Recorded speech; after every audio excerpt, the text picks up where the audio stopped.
Assalamualaikum warahmatullahi wabarakatuh.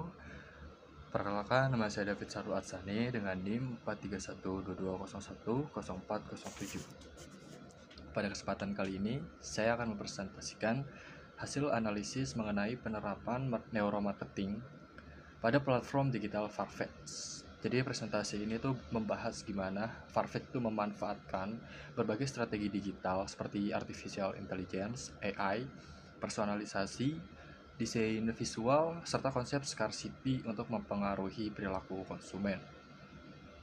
Kemudian nanti itu dianalisis juga dari sisi etika, digital, dan juga responsible AI. Masuk ke latar belakang. Perkembangan industri fashion digital saat ini mengalami pertumbuhan yang sangat cepat, khususnya pada segmen luxury fashion atau fashion premium. Jadi persaingan antar platform sekarang bukan hanya mengenai siapa yang memiliki produk terbaik, tapi juga siapa yang mampu memberikan pengalaman digital terbaik kepada penggunanya. Disinilah neuromarketing menjadi relevan. Neuromarketing mempelajari gimana stimulus pemasaran memengaruhi cara otak si konsumen, memperhatikan informasi, merasakan emosi, hingga akhirnya mengambil keputusan pembelian. Saya memilih Farfetch karena platform ini merupakan marketplace fashion premium berskala global yang cukup dikenal dalam memanfaatkan teknologi AI. Farfetch juga menggunakan recommendation system berbasis artificial intelligence, personalisasi produk sesuai perilaku pengguna, tampilan antar muka yang bersih dan premium, serta strategi pemasaran berbasis data atau data-driven marketing. Yang dimana artinya hampir seluruh pengalaman pengguna di dalam platform ini tuh dirancang untuk membuat proses pencarian hingga pembelian menjadi lebih nyaman, sekaligus juga lebih menarik. Ini tuh bisa meningkatkan minat beli konsumen dari online-nya. Oke, masuk ke rumusan masalah.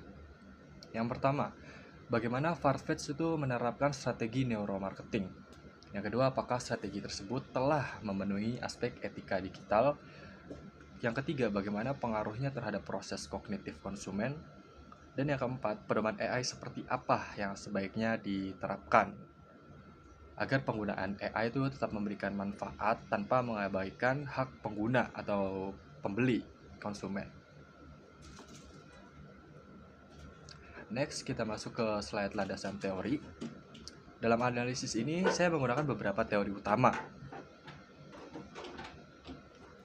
yaitu konsep yang menjelaskan bagaimana stimulus pemasaran dapat mempengaruhi aktivitas otak dan perilaku konsumen atau bisa kita sebut neuromarketing. Kemudian ada SOR teori di sebelahnya, atau stimulus organism response. Teori ini tuh ngejelasin kalau stimulus dari lingkungan akan diproses terlebih dahulu oleh konsumen sebelum menghasilkan respon-respon tertentu. Selanjutnya di sebelahnya juga ada cognitive lead theory yang ngejelasin bahwa semakin sederhana tampilan sebuah platform, maka semakin ringan beban pikiran pengguna sehingga keputusan tuh bisa diambil lebih cepat.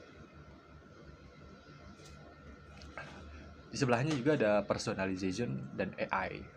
Konsep ini tuh seperti kemampuan sistem memberikan rekomendasi kepada pengguna berdasarkan data perilaku pengguna, entah itu dari last history ataupun last pembelian dia.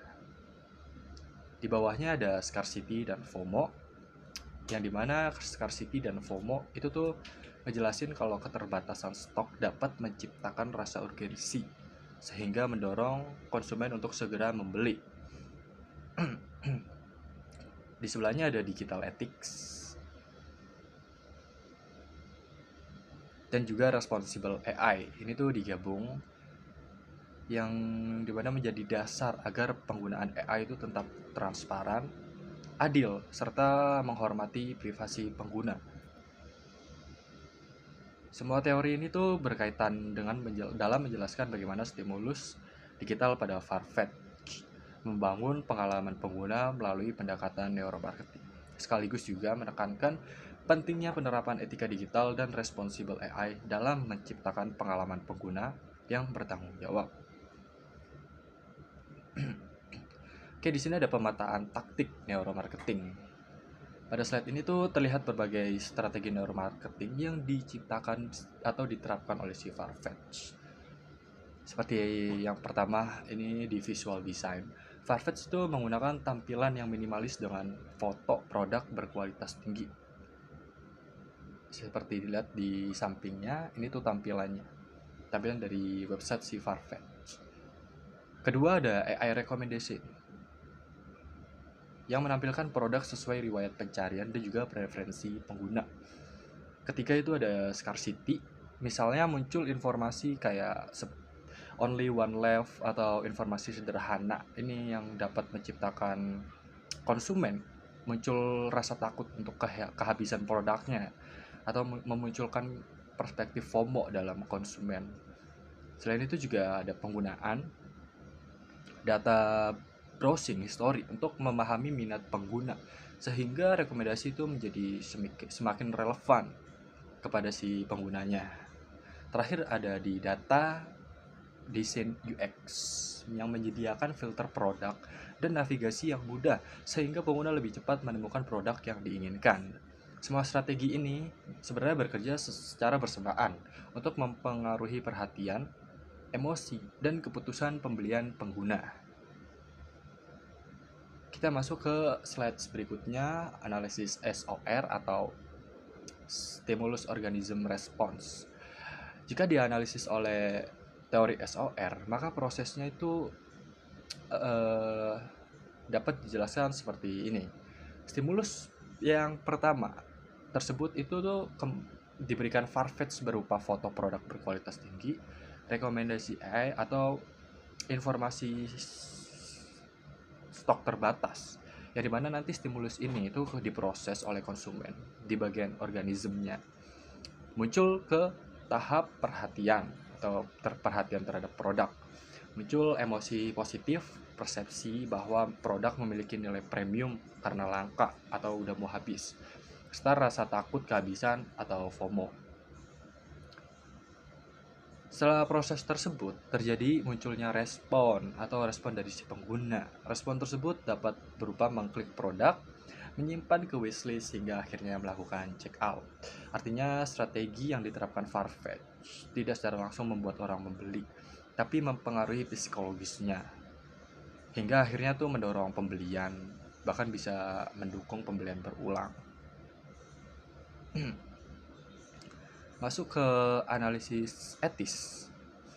Walaupun strategi neuromarketing terbukti efektif, penerapannya juga harus memperhatikan etika, aspek-aspek etika. Yang pertama itu ada di privasi data. Farfetch itu memanfaatkan data browsing pengguna untuk personalisasi, sehingga perlindungan data menjadi sangat-sangat penting. Kemudian terkait AI, proses rekomendasi sebaiknya tuh dibuat lebih transparan agar pengguna memahami alasan munculnya suatu produk. Jadi nggak yang langsung semua tuh direkomendasikan ke pengguna. Nanti pengguna juga malah makin risih, kayak perasaan gak nyari ini, atau kemarin gak ngeklik mencari di search engine-nya tuh bukan produk ini, tapi kok muncul seperti itu. Strategi scarcity juga perlu digunakan secara jujur, seperti informasi kayak only one left harus benar-benar sesuai kondisi stok, nggak yang dibuat-buat aja, atau bisa dibilang sekedar strategi pemasaran biar dibeli. Selain itu juga ada di personalisasi yang membantu pengguna, tapi jangan membuat konsumen itu tuh hanya melihat jenis produk tertentu sehingga pilihannya itu menjadi terbatas. Jadi untuk personalisasi itu juga memberikan rekomendasi produk-produk yang serupa, bukan yang menyimpang. Jadi konsumen itu akan mempunyai banyak-banyak pilihan, gak yang terbatas karena satu produk yang direkomendasikan saja. Jadi menurut saya efektivitas pemasaran itu harus tetap diimbangi dengan perlindungan hak konsumen. Masuk ke evaluasi kognitif. Dari sisi proses kognitif ini, Farfetch memiliki beberapa keunggulan. Yang pertama ada visual premium. Yang ini tuh menarik perhatian pengguna sejak pertama kali membuka aplikasi atau websitenya. Kayak visual premium yang tidak mencolok ataupun sekedar simple tapi elegan, itu tuh membuat pengguna makin wah untuk di kesan pertamanya. Kemudian navigasi yang sederhana dan filter yang lengkap membantu mengurangi cognitive load atau beban pikiran penggunanya.